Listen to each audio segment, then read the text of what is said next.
Bonjour, donc je fais une vidéo aujourd'hui en solo pour tous ceux qui critiquent les patrons en disant c'est des pourris, des capitalistes qui ne partagent pas et qui mélangent les petites entreprises avec les grosses sociétés, mettant tout le monde dans le même lot alors que c'est pas du tout la même chose. Voilà. Je vous propose donc deux exercices. Le tout premier, c'est de considérer que voilà, vous avez créé une entreprise et que pour mener à bien votre projet, vous avez besoin d'un salarié, moi. Donc vous êtes le patron et moi je suis le salarié.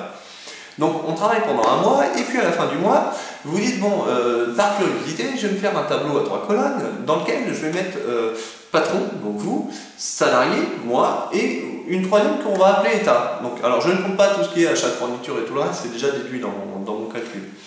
Et donc vous mettez tous les chiffres au bon endroit jusqu'à vous dire que bon, le salarié sur sa fiche de paye ou vous, à la fin du mois, quand vous allez faire vos courses, vous payez encore 20% de TVA, vous achetez de l'essence, vous payez des taxes, voilà, vous cumulez vraiment tout. Et vous serez peut-être surpris de voir à la fin qu'on arrive à ça. C'est-à-dire que sur tout le fruit de notre travail, voilà, 70% sont redistribués à l'État. Oui, des petits chiffres plus des petits chiffres, cumulés, on en arrive là. Alors, je ne sais pas ce que vous en pensez, mais ça me paraît énorme. Et encore moi, j'ai de la chance, je suis en prestation de service. D'autres secteurs d'activité sont plutôt à 80%. Alors, je ne sais pas comment font les gens pour dire, voilà, il faudrait encore monter les impôts, les taxes et tout le reste, parce que je ne vois pas où ils vont trouver de l'argent. On est déjà largement au taquet. Et qu'on ne me dise pas que ce chiffre-là est faux parce que j'ai payé ça pendant 10 ans, donc je serais vraiment trop con d'avoir payé ça pendant 10 ans. Voilà. Simplement, quand on groupe tous les chiffres, on arrive à ça et on se rend compte qu'on s'est bien fait berner pendant un bon bout de temps. Voilà. Alors, le seul argument que j'ai eu qui pourrait contrer ce tableau, ce graphique-là, si toutefois on peut parler de contrer, c'est parler de salaire indirect. Et je suis complètement d'accord. Alors, qu'est-ce que le salaire indirect? Grosso modo, c'est dire qu'on vous fait payer des charges et des taxes qui ont pour but d'être répercutées, redonnées à quelqu'un ou des organismes. Donc pour ça, pas de souci. Par contre, moi, mon objectif est de savoir si c'est justifié. Et pour ça, je vous propose donc de faire un deuxième exercice.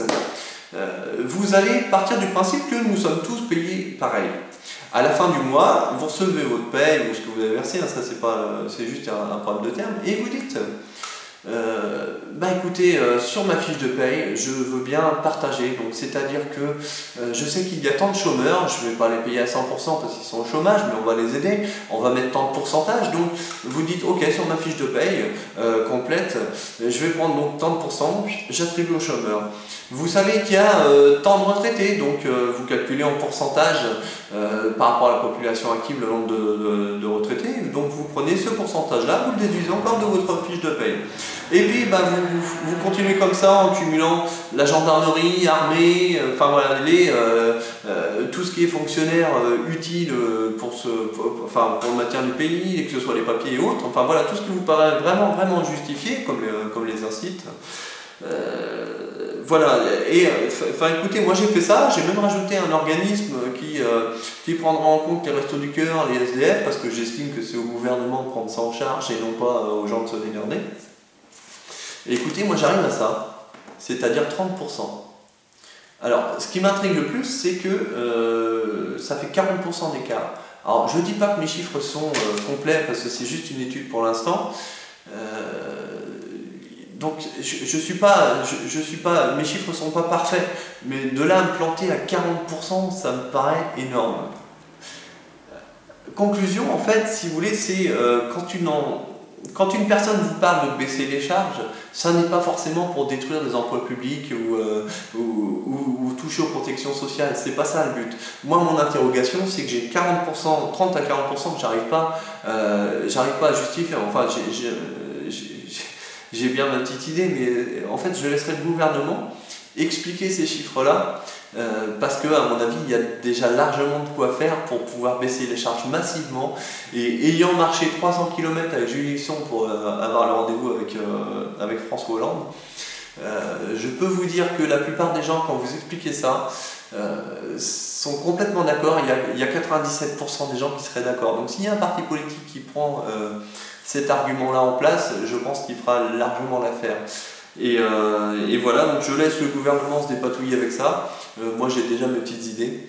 Et méditez bien et écoutez, ce que je peux vous dire, c'est que arrêtez d'associer les petites entreprises avec les grosses sociétés par le biais des syndicats complètement, à mon avis, corrompus ou complètement naïfs.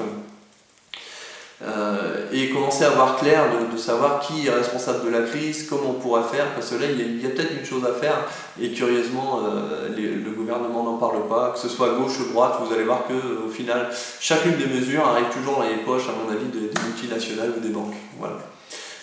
Écoutez, je vous laisse méditer là-dessus et puis je laisse le soin de tous les gens de très mauvaise foi me mettre tous les commentaires en dessous.